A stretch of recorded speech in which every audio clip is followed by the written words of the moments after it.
Vía Pública. ¿Qué tal? ¿Cómo están ustedes? Muy buenas noches, bienvenidos a Vía Pública. Más de 1.400 millones se ha invertido en medidas de seguridad para disminuir los delitos en autopistas en la región metropolitana. El gobierno informó una baja en el robo violento de vehículos del 18,5% a nivel nacional en comparación con el año pasado. Quédense con esa cifra, 1.400 millones de pesos en inversión. Esta es una mirada distinta para la seguridad, que obviamente la primera es los problemas humanos, ¿no es cierto?, de una familia, de unas personas que pueden sufrir un violento atraco, qué sé yo. Esa es una cosa que es la más importante, ¿no es cierto?, el alcance humano del delito. Pero este es el alcance económico. Miren los costos que tiene la delincuencia.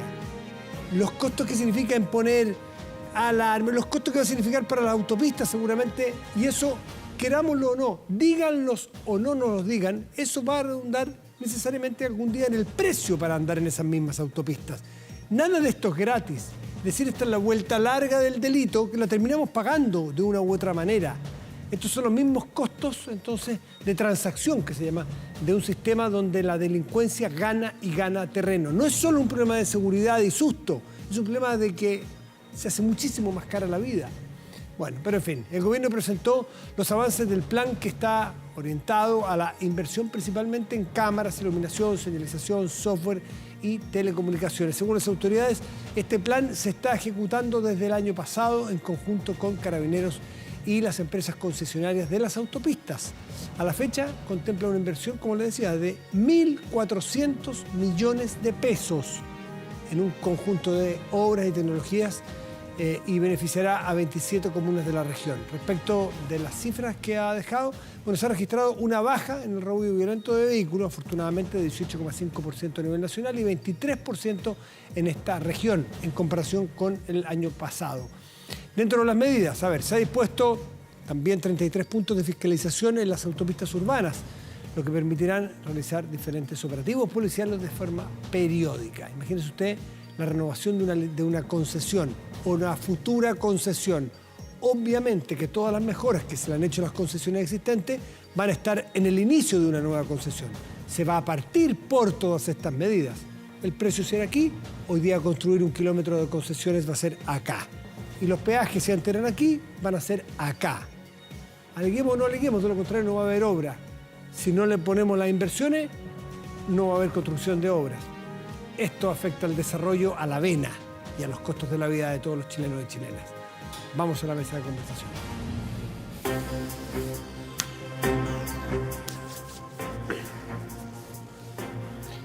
Y ya los vemos, ya están con nosotros nuestros invitados de esta noche, nuestros panelistas, ya más que invitados, son de la casa, para analizar la semana política, lo que está ocurriendo. Nos acompañan Rodrigo Orellano, vicedecano de la Facultad de Gobierno de la UDD. Rodrigo, gracias por estar aquí, muy buenas noches. Como siempre, Matías, buenas noches. Y Nerea Palma, que es académica de la Escuela de Ciencias Políticas de la UDP, la Universidad de Comportales. Nerea, como siempre también, muchas gracias por estar acá. Muchas gracias por la invitación. Ley de usurpaciones. Se aprobó hace 30 días, en trapitos de flauta, en el Congreso. Salió de las dos cámaras con aprobación de la oposición fundamentalmente y muchos votos también del gobierno, o sea, de parlamentarios de gobierno, con lo cual se aprobó la ley. La ministra dijo, nosotros vamos a usar las facultades constitucionales que nos da de vetar esto, nosotros no vamos a promulgar una ley como está, porque básicamente puede promover la autotutela con todo lo que ello significa. Y hay una discusión, ahí nos olvidamos. Y aparece ahora 14 vetos, no solo un veto. ¿Cómo están viendo ustedes la discusión, Nerea? Bueno, súper interesante en Chile cuando ocurre un veto, que no es particularmente común. Está dentro de las facultades del Poder Ejecutivo en América Latina con mayor y menor medida. ¿Más cruda del presidencialismo chileno? Una vez que el Congreso aprueba una ley, ¿el Poder Ejecutivo puede vetar esa aprobación? Sí, desde el punto de vista que las facultades que tiene el Poder Ejecutivo en Chile de colegislar con el Legislativo son bastante poderosas en perspectiva comparada, si analizamos otros países también. Ahora bien, eso no significa necesariamente que esto sea, digamos, algún intento, ¿cierto?, de hacer que el legislativo ya no sea, digamos, independiente, un órgano independiente, como vi algunas personas que mencionaban. Eso no es así, está dentro de las facultades. Asimismo, como, por ejemplo, también está el decreto presidencial. Por supuesto que lo que a nosotros nos gustaría, y particularmente desde la ciencia política, es que no se abuse de estas herramientas, que no es el caso chileno. Hay casos donde directamente se abusa, por ejemplo, el decreto presidencial en Argentina, ya que estábamos hablando de Argentina antes de empezar. Pero para mí, en realidad, yo me quiero quedar con que este veto lo que representa es problemas de la oposición y el oficialismo, una vez más, para encontrar algún acuerdo, porque por supuesto que el veto se pudo haber evitado si es que se hubiese conversado con profundidad entre la oposición y el oficialismo. Sobre todo el tema de legítima defensa privilegiada. Exactamente. O sea, sabiendo que hay algún tema controversial que tú sabes como oposición quizás que el oficialismo va a estar en contra, obviamente lo que conviene es que haya algún acuerdo, que es lo que ha faltado, me parece a mí, durante el último tiempo, tanto desde el oficialismo, digamos, algunas indicaciones que ha hecho el oficialismo, y también de parte de la oposición, sin duda alguna. ¿Cómo ves tú esa negociación política que se va a dar y el resultado? Porque hay que decir una cosa, hay que recordar, el veto presidencial requiere que, para evitar el veto presidencial, o sea, sale la ley, el presidente o presidenta la veta, y para que ese veto no opere, tiene que haber 2/3 en el Congreso. De lo contrario, opera el veto del presidente o presidenta. Sí. Entonces, la tiene muy fácil, en teoría, cualquier gobierno, no la tiene muy fácil. Necesita solo que 1/3 acompañe al gobierno en el Congreso. Esos son los votos que tienen, básicamente. Son los votos que tiene el núcleo más duro. Pero... Efectivamente, una muestra de la potencia del presidencialismo, junto con la iniciativa exclusiva. A mí esa también me parece que también es un poco... Y las urgencias que se establecen. A ver, pero yendo quizás al fondo del asunto del veto presidencial, yo creo que aquí, en un contexto en que se está discutiendo y cuestionando la lentitud, sobre todo con que han avanzado las normas o las legislaciones, los proyectos de ley en materia de delincuencia, que era lo que estábamos viendo también al comienzo en la presentación, a mí me parece un error del gobierno por dos cosas. La primera, porque creo que fue más allá de lo que quizás correspondía. Lo voy a explicar, porque, como dijo Matías, el veto no es frente a la pura legítima defensa privilegiada, que era la figura que quizás causaba más controversia, y que incluso en la oposición habían voces disidentes que estaban dispuestas a conversar esto. Entonces, y ya la habían entregado, aparentemente. Efectivamente, ya habíamos votado ya algunos parlamentarios que estaban dispuestos. Pero la pregunta, ¿por qué la vienen a entregar después de que, comillas, te amenazan? No es una amenaza, pero ves el peligro de 14 vetos. ¿Por qué la derecha o la oposición no la entregó en la discusión parlamentaria? Pues ¿Por qué fuerza las cosas a este nivel? Que no se esperó estos 14 vetos. O sea, el gobierno también aprovechó la instancia, una especie como de tirar el tejo más allá de lo que se esperaba, de también cuestionar cárcel, presidio, sanciones para las usurpaciones, facultades que el juez iba a poder determinar, o sea, se la entrega al juez para determinar, reduce penas en caso de algún tipo de usurpaciones.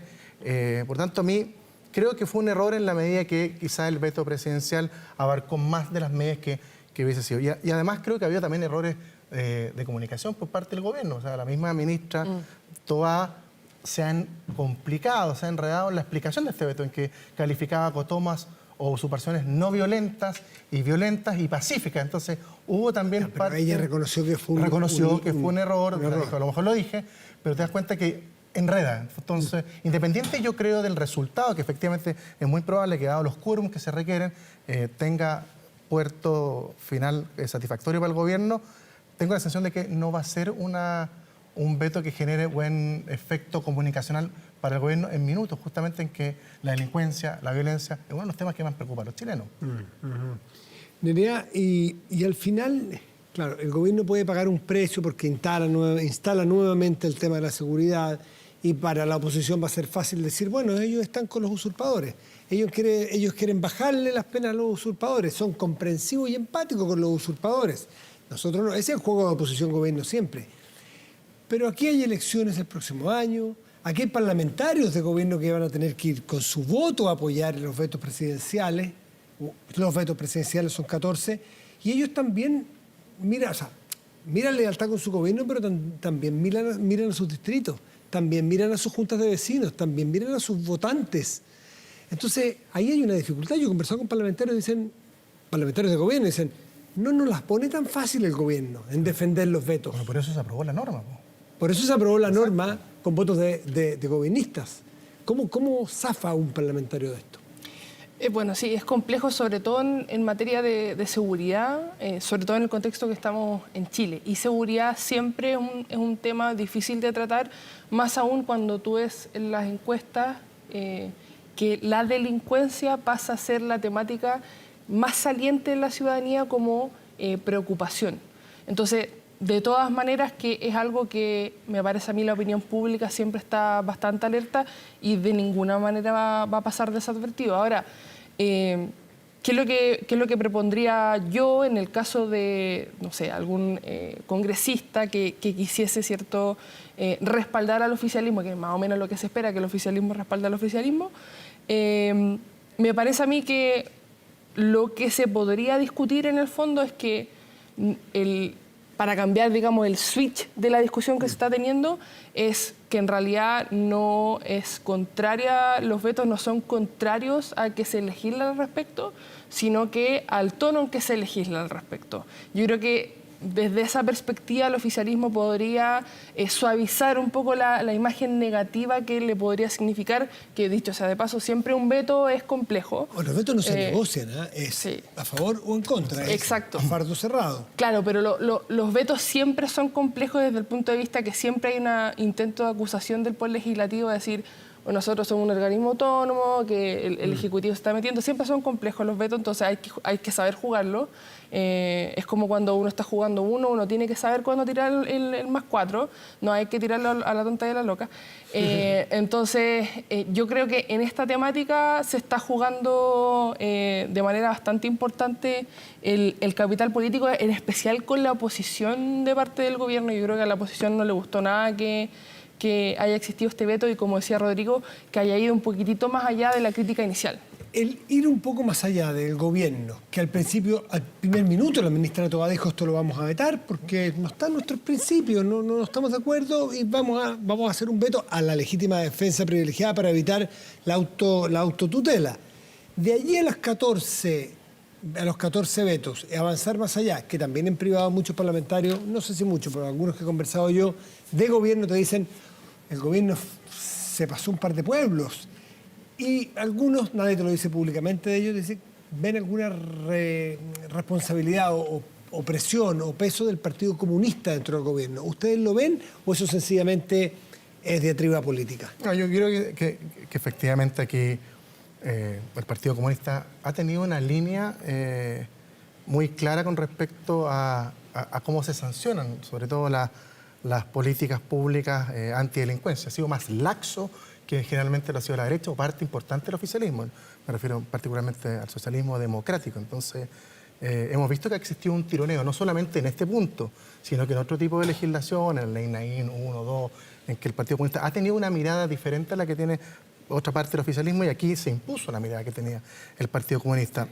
Y volviendo un poquito al tema en el fondo, ¿cómo va a afectar esto? Yo creo que sin duda esto puede de alguna forma endurecer un poco las posturas dentro del Congreso.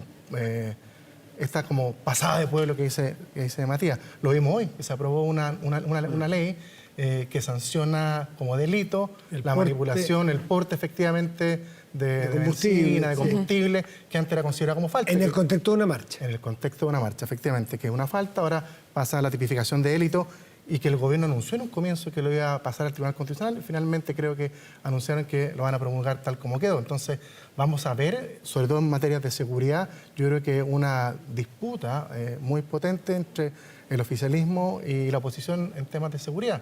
Lo dijo el mismo presidente de la Comisión de Seguridad del Senado. Aquí marca un antes y un después de la relación del gobierno con nosotros, el veto. Yo creo que el veto pasado de pueblos, pues yo creo que no hubiese sorprendido a nadie el tema de vetar la legítima defensa privilegiada. Sí sorprendió, en el fondo, las otras los otros vetos que se incorporaron el día viernes en la noche.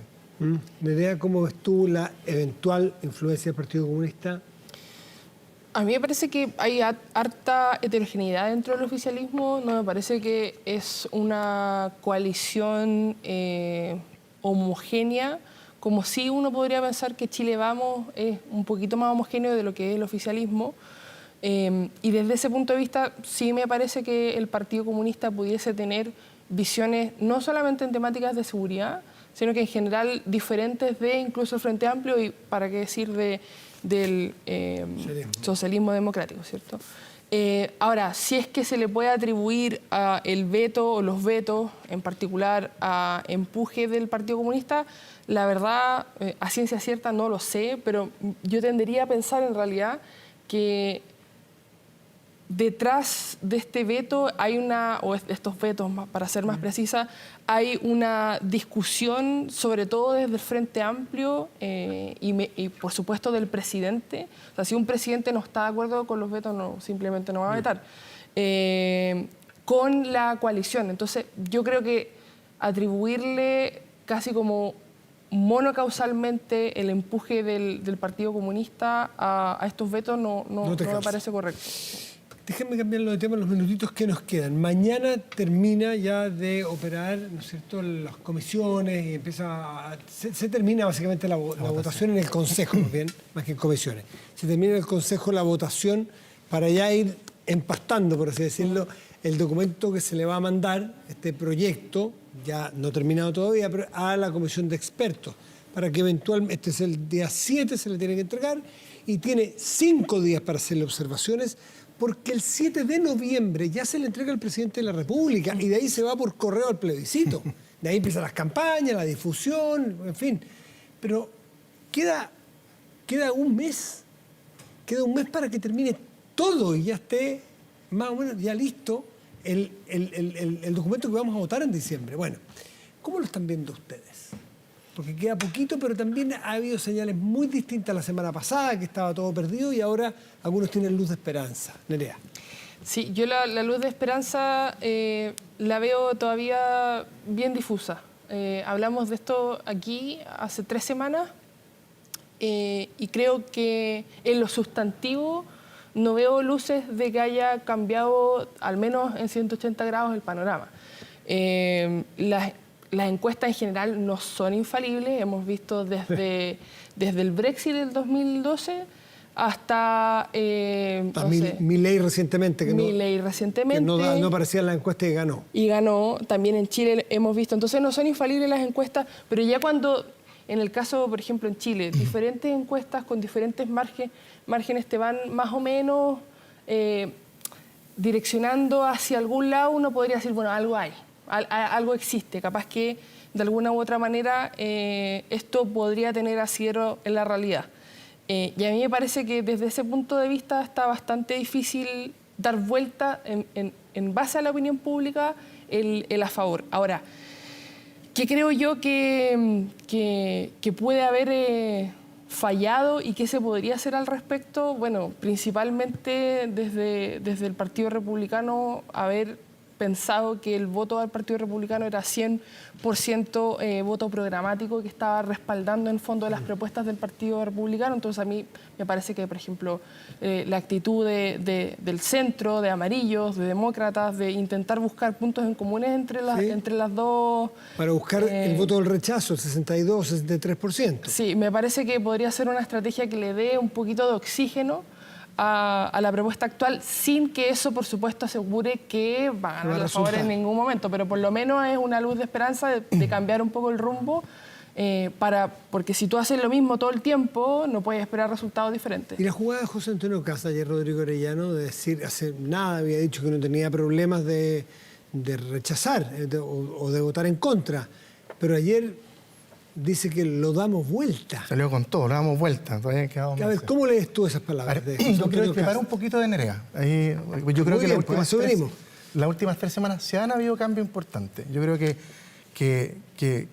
fue en cierta manera criticada, pero finalmente removió el tablero de piezas la salida, en definitiva, de de Evelyn Matei cuando dijo que ella estaba dispuesta a poner su capital político por este proceso. Eso generó un movimiento de fuerzas dentro del propio Consejo, dentro de los partidos políticos. ¿Tú no lo lees como un error de Evelyn Matei? Yo fíjate que no, porque o sea, los errores tienen que ver cuál es el resultado final.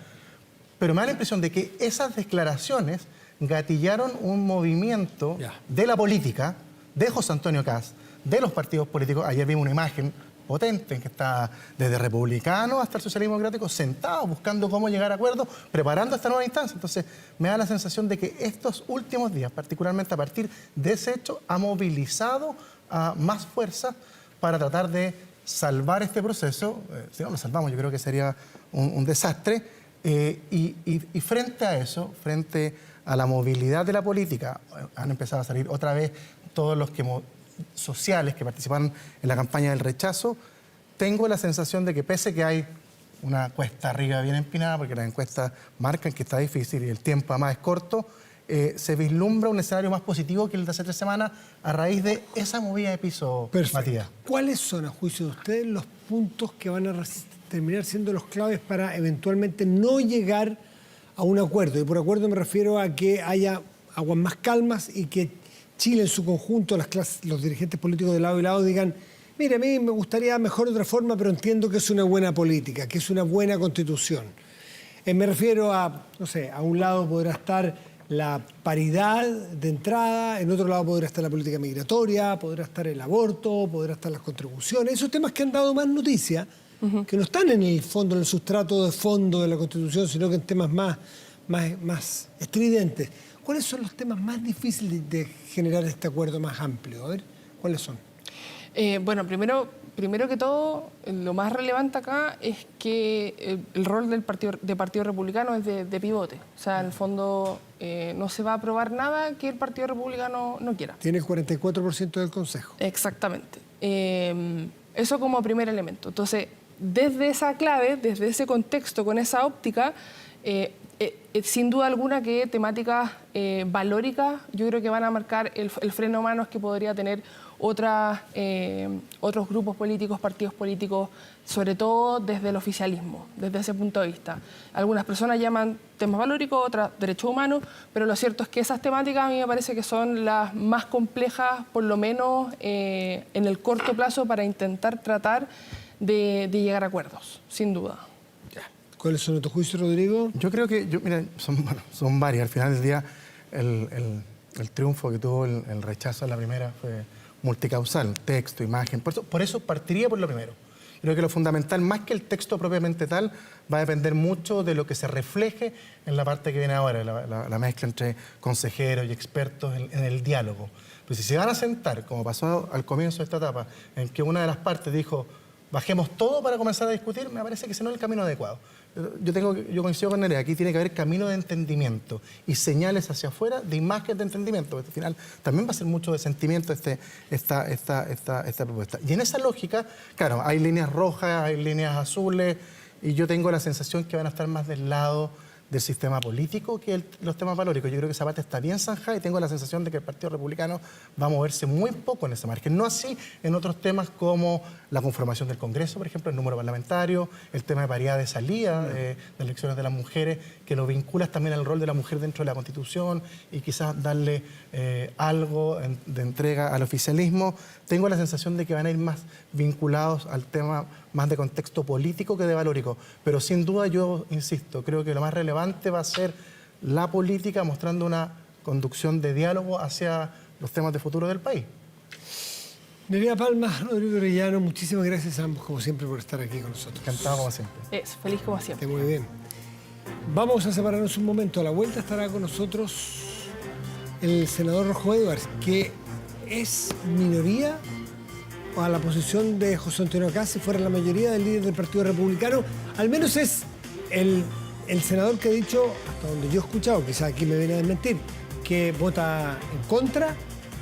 ¿Qué se puede negociar? ¿Es salvable el proceso constitucional? Está allí. Está detrás de esa cámara, la vuelta estará aquí. ¿Les parece? Con el Rojo Edwards a la vuelta. Pero por ahora, decirles que protéjase de la delincuencia con Tepillé, vigilancia en tiempo real de cámaras de seguridad con audio disuasivo para su empresa Alarmas Tepillé, con cámaras conectadas a su smartphone y botón de emergencia móvil para su hogar. No sea usted la próxima víctima y contrátenos en tepillé.cl. Pausa y volvemos.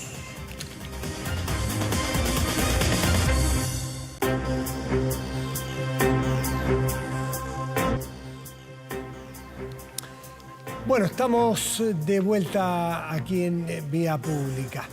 Le decíamos antes de irnos al corte que ya estaba el senador Rojo Edwards en estudio y que corría el riesgo de que me desmintiera porque yo dije que él se había jugado desde ya en contra del proceso constitucional. Lo saludamos y por favor desmiéntame de entrada.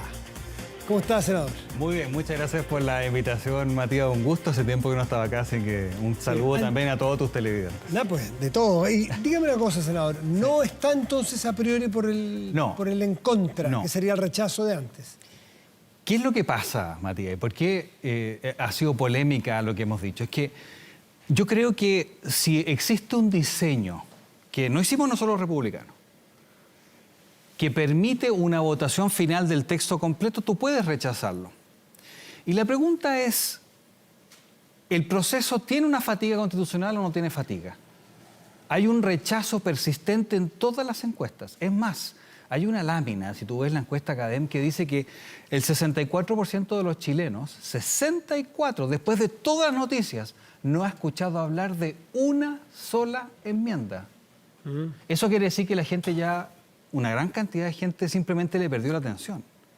Entonces, existe una posibilidad de que cualquier texto que tú lleves, independiente de lo que decían los expertos que tú trajiste a conversar el tema, independiente del texto perfectamente podría rechazarse. Entonces, lo que uno dice es, si es que esa es la situación al lunes 6 de noviembre, no saquemos de la mesa la posibilidad que el diseño del cual nosotros no participamos otorga de simplemente abortar el plebiscito por la vía de votar en contra. No estoy diciendo que eso es lo que necesariamente haya que hacer.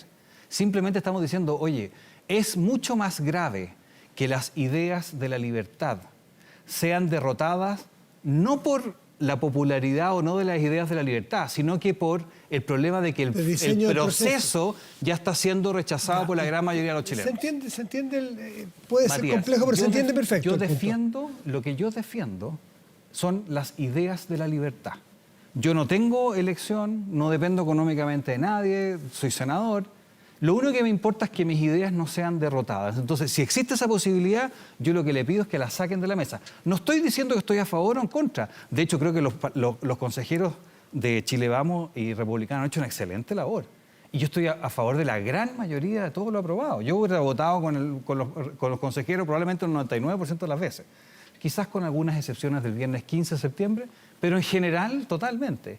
Entonces, si cualquier idea, dado que el proceso es poco popular, porque la gente sabe que esto no soluciona sus problemas... Pero sí, entiendo, pero la política tiene siempre la tentación de irse con lo popular o a aplicar el liderazgo de decir, ¿saben qué? Esta vez yo voy a ir por el camino B. Todo me indica por el A, pero mi responsabilidad como jefe de Estado, como senador, es ir por el camino B. Entonces le pregunto, usted dice el diseño está mal, entonces puede que fracase no por el mérito de las ideas, sino porque va a fracasar por diseño. Pero entonces, por fatiga. O por fatiga, dice. Entonces, ¿cuál es el camino que propone usted para hacer mejoras constitucionales o tener una nueva constitución directamente? No. O sea, el camino de los acuerdos que se está conversando está muy bien. ¿Ya? Hay que avanzar en esa línea, en la línea de poder llegar a un texto que nos represente a todos. ¿No es cierto? Ahora, eso implica cambiar lo hecho por los expertos, porque los expertos representan una realidad política que hoy día ya no existe, tú lo comprenderás, porque hay un solo experto republicano y hoy día resulta que el 44% de los consejeros son republicanos electos por la gente. Entonces, los consejeros no son una representación. Entonces, tiene que haber cambios en el sentido republicano, porque eso es lo que la gente pidió. Ahora, pero entiendo, Matías, tienen que haber acuerdos. Pero el punto no es ese, Matías. El punto es que si llegado el lunes 6 de noviembre vemos que la población va a rechazar cualquier texto que se le ponga por delante por un rechazo a la clase política. Aunque sea bueno el texto. ¿Ah? Aunque sea bueno el texto. La pregunta es que yo digo... ¿Usted votaría en contra? O sea, no. Yo estoy diciendo no sacarlo de la mesa. Lo que yo no quiero que pase... Mire, yo creo en la libertad para elegir la salud. Y yo sé que el 90% de los chilenos creen en la libertad para elegir la salud. Si yo voy a un plebiscito y se pierde, no por las ideas, sino que se pierde por la fatiga constitucional, yo en un año más voy a decir, ¿sabe qué? Yo quiero que haya libertad en salud, y la gente de izquierda, ¿qué es lo que va a decir? Oye, pero si tus ideas se plebiscitaron y se perdieron. Entonces no me vengas a pedir que haya libertad en salud. Buen punto. Es un error del Partido Republicano imponer su mayoría. Y digo imponer legítimamente como cualquier mayoría tiende a imponerla, porque dice, bueno, por algo gané, pues. Justamente por lo que dice, porque es plebiscitar las ideas de los republicanos y eventualmente perderlas. La realidad es que no, Matías, porque cuando tú preguntas por las enmiendas republicanas que yo apoyo, encuesta tras encuesta tienen apoyo del 80, 90%. O alguien en Chile no está de acuerdo con bajar los parlamentarios a 138, lo que sea. Pregúntale a la gente si no está de acuerdo. Pregúntale a la gente si no está de acuerdo que le protejan sus ahorros. Pregúntale a la gente. Entonces, las enmiendas republicanas tienen un apoyo social, pero están dentro de un proceso que tiene fatiga. Entonces, yo que defiendo las ideas digo, no que votemos en contra, nada. No saquemos de la mesa la posibilidad que dieron quienes lo diseñaron, que no fuimos nosotros, quienes lo diseñaron, a votar en contra, porque es mucho más grave perder con nuestras ideas que esa votación del 6 de noviembre se pierda dentro del Consejo. ¿Y votar en contra en el Consejo o votar en contra el 17 de diciembre por la ciudadanía? En el Consejo. Lo que nosotros hemos dicho que se mantenga esa posibilidad. Porque vemos, mira, Matías, el Partido Republicano nació al alero de lo que ocurrió, la violencia del 18 de octubre y el acuerdo del 15 de noviembre, sí, si no me acuerdo, ¿no es cierto? ¿Y qué es lo que dijimos nosotros? Nos preocupa la seguridad, nos preocupa en esa época la inflación, hoy día los altos precios, el desempleo, y queremos enfocarnos en eso. Y siempre estuvimos en contra. Entonces, hoy día hay un proceso que lamentablemente tiene fatiga, son 4 años de incertidumbre. ¿Por qué si el Partido Republicano parte circunstancialmente por lo que me dice, y con sobre todo la idea de la seguridad, que es la idea matriz, la quilla del Partido Republicano probablemente, y efectivamente tuvo una gran sintonía ciudadana, tanto así que vimos hasta la campaña de partidos de izquierda, hablando de la seguridad, ¿qué tiene que ver esa mayoría circunstancial por un tema de seguridad con el Partido Republicano, que el Partido Republicano sienta que tiene que poner en la Constitución de Chile temas como la mirada de ustedes de huelga, la mirada de ustedes de aborto, la mirada de ustedes de migración, de presos de mayores de edad, por ejemplo, los de Punta Peuco, por ejemplo, en paridad, que había sido un triunfo o al menos un avance de la democracia chilena, en derechos sociales? ¿Por qué proyectan en todos los principios republicanos para el país, Matías, y no solo la seguridad? Matías, yo acepto que efectivamente hay muchas materias que tienen que conversarse. Yo no creo que haya que negociar, por ejemplo, que en la Constitución hayan temas de seguridad. Me va a perdonar, la Defensoría de las Víctimas yo creo que no es negociable. Ok. La idea de que somos dueños de nuestros ahorros previsionales no es negociable, Eso creo está en yo. los principios. Por supuesto, ¿no es cierto? Y eso está bien, pero yo no estoy diciendo que no haya que acordarlo, Matías. Lo que estoy diciendo es que nosotros defendemos ciertas ideas y esas ideas hay que defenderlas y no tenemos por qué nosotros autocercenarnos una posibilidad si es que vemos que hay una posibilidad demasiado cierta de que la gente rechace lo que se le proponga. Independiente de qué es aquello que se le proponga e independiente de la popularidad o cuánto la gente cree en eso. Es muy testimonial. ¿Ah? Es muy testimonial de los principios de ustedes. Sí, está bien. Nosotros defendemos la libertad. Si yo defiendo, por ejemplo, que la gente somos dueños de nuestros ahorros previsionales y eso va a plebiscito y se rechaza, en 5 meses más me van a decir que sabe que estamos con problemas de deuda, porque el país está endeudado hasta, vamos, si quieres hablamos de presupuesto. Y van a decir, chuta, pero ahí tenemos harta platita para autoprestarnos plata, bonos, etcétera. Entonces podemos relativizar la propiedad de los ahorros previsionales. Entonces nosotros vamos a decir, no, pero si la gente quiere que se le respeten sus ahorros, y nos van a decir, pero tus ideas fueron plebiscitadas el 17 y perdieron. Entonces, lo que quiero decir yo, Matías, es el bien que hay que defender acá son las ideas y las decisiones que hay que tomar son en base a la defensa de las ideas que creemos que son las ideas que son correctas para Chile. En materias que ya estaban... Pero te das cuenta que es distinto decir rechazo, no tiene nada que ver con eso. Por supuesto, por supuesto. A ver, hay materias que la democracia ya las había zanjado, con mucha polémica probablemente, mucho debate.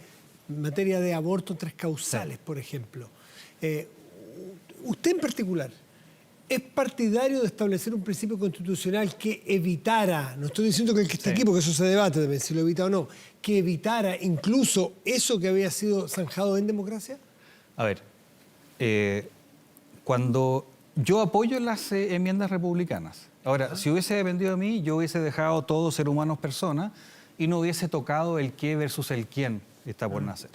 Porque como que deja la idea de que hay una intención detrás que no existe. Eso lo entregaría usted. Lo que pasa es que todo ser humano es persona es distinto, Matías. Sí. Cuando se justificó la esclavitud en Estados Unidos, lo que se decía era que las personas de raza negra no eran personas y por lo tanto no eran sujetos de derechos. Cuando se justificó el holocausto nazi, lo que dijeron fue, en este caso, la población judía no es persona y por lo tanto no tiene los derechos que el resto. Cuando los comunistas en sus dictaduras dicen, usted es un contrarrevolucionario y por eso lo mando al campo de concentración, la forma es quitarle la calidad de persona. Entonces, todo ser humano persona es una cosa mucho más amplia En materia que el de, tema... en ¿Me materia, entiendes o no? sí, pero Entonces, sí, en materia de paridad, Sí. ¿usted entregaría la paridad? Yo alguna creo que parte eso tiene de que la paridad? conversarse. ¿Usted es partidario de la paridad de entrada? De entrada, de todas maneras. De salida, yo no sé si lo haría, pero entiendo que puede conversarse. No lo sé, Matías. Y lo que te quiero decir es que los republicanos sí... O sea, yo no quiero hablar por nadie para que después nadie se me enoje, pero sí hay que conversar. Sí hay que conversar. ¿Cómo lee con último, para terminar, cómo lee las palabras de José Antonio Kast ayer diciendo lo damos vuelta? ¿Qué quiso decir? No, ¿A quién le habló? Yo creo que él tiene una intención genuina de ojalá ganar el proceso. A mí me encantaría también que se gane con una buena constitución. Ahora, independiente de eso, Matías, nosotros hemos presentado una reforma constitucional en conjunto con el senador Piu, el senador Kuzanovich y el senador Chaguán, Francisco Chaguán, para que gane o pierda el a favor o el en contra, el 17 de septiembre esto se corte, porque los 4 años de incertidumbre están trayendo mucha miseria a los chilenos. No solamente deuda, están trayendo, los sueldos están estancados, la cantidad de gente trabajando es muy baja comparado incluso con niveles prepandemia. Tenemos una crisis de seguridad increíble. En Chile no se puede... Usted le pregunta a la gente en Chile, todos han sido asaltados en los últimos 3 o 6 meses. Te dicen que, o un amigo, es una cosa increíble el tema de seguridad. Entonces, efectivamente, este tema hay que cerrarlo. Tiene que cerrarse o con el a favor, o con el contra, o diciendo el 6 de noviembre, en el caso que estuvimos hablando, sabe que más, no hay plebiscito y se acabó. Chile tiene que poder mirar adelante y preocuparse de la seguridad, el empleo, las cosas que creo que son lo que le importa a la población. Senador Rojover, gracias por estar aquí esta noche. Gracias por la invitación. Hacemos una pausa y volvemos. Espérenos.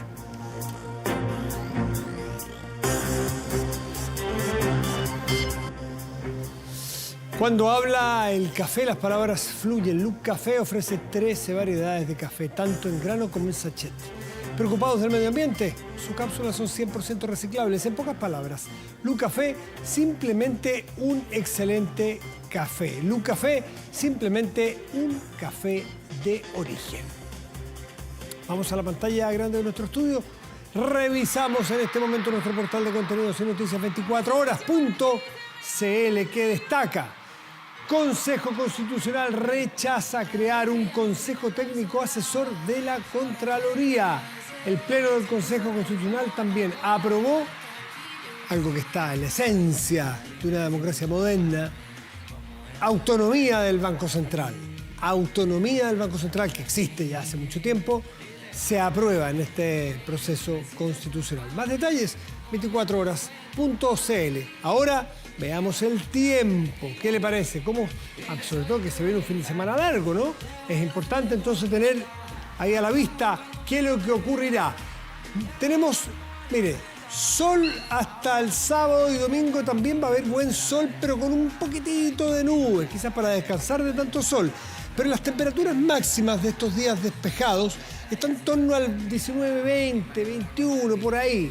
Por lo tanto, el panorama sigue siendo muy parejo en los días que vienen. Aquí sí que hay certezas y muy buen clima, muy agradable temperatura en la región metropolitana. Karol G anunció que su tour Mañana será bonito llegará a Latinoamérica. La cantautora colombiana aún no ha dado detalles de los conciertos que vienen, manteniendo a sus fanáticos expectantes de cuándo arribará al continente.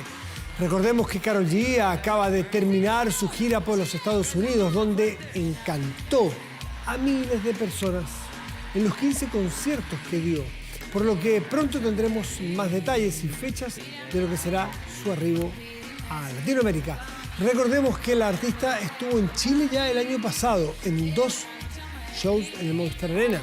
Además, estuvo presente en la última edición del Festival de Viña del Mar. Con Karol G nos despedimos. Que tenga muy buenas noches y gracias por venir. La verdadera y que tú vas a buscarte, yo te lo advertí. Todas las otras son un no y a mí me dicen que sí. Tú no tienes justicia por mí. El barrio tuyo ya me lo dale. Fúmate,